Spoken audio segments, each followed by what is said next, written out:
Here's a quote from you. Talent is not a birthright, it's a result. What are your thoughts on talent? Certainly, I'm a firm believer of the 10,000 hours rule. And I constantly am asking myself after each film, okay, these things went well, giving myself a sort of self-evaluation of like, these things went well, how can we improve? What are projects that, or things I can do to improve? I really do feel that yeah, I mean, directing art, in general is a skill, and so it has to be refined and trained and constantly learning or seeking out new materials. And I definitely packed a tremendous amount of that time into my early years in high school and college. But for me, yeah, there's always more to be understood about how to make great films. Does a filmmaker at some point stop needing to work on their talent? It just becomes innate? I don't think it ever stops. And also, how stories are told to current audiences changes all the time.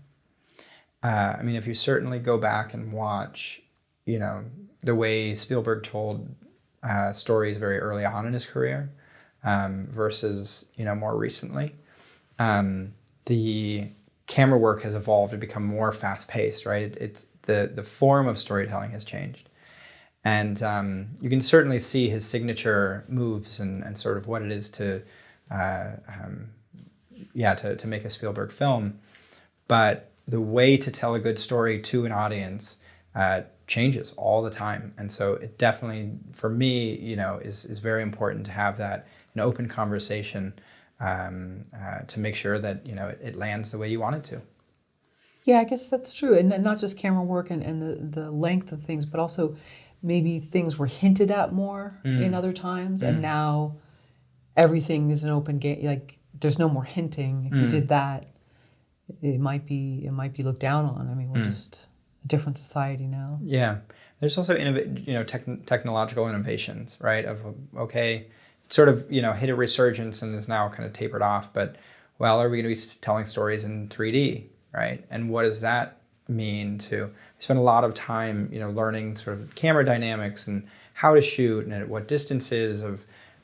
Just because I was like, if this becomes a thing, I want to know how to tell a story with 3D cameras, and so it's just also kind of being ahead of things. I mean, just recently in Dune, right? They did all of the visual effects, and then they put the film back onto film, and then they rescanned it, right? Like that is something that, as a storyteller, as somebody putting these things out there that you should be aware of, you should know about, and sort of watch that in comparison to other films and say, is that a process that I put into my way of telling stories?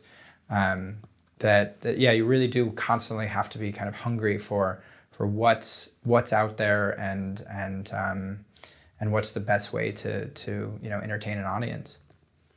Yeah, and if and when the metaverse becomes more of our daily existence, good or bad, will we be the character living it? Do we get to say, choose your character? Okay, let's see. I'll be Amelie for the day. And so now I'm going to be going around and trying to do good deeds, and I'll be her, Audrey Tautou or whatever, and we become that.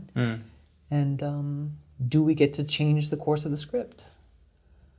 Is that a good thing? Yeah.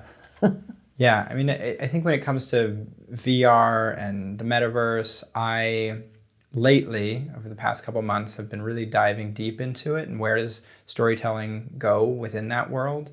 And ultimately, I have said it doesn't go very far. That it's a completely different way of interacting. It might be interesting for VR conferences or concerts but ultimately just the experience of being kind of in this bubble doesn't connect you with other people.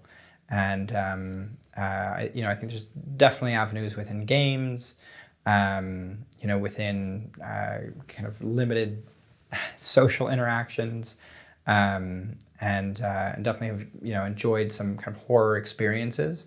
But I think what is missed in VR and these sort of metaverse worlds is a perspective.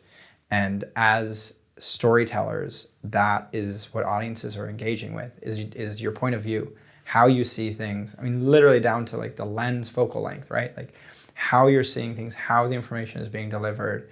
And that, you know, just can't be replicated in any other medium but film.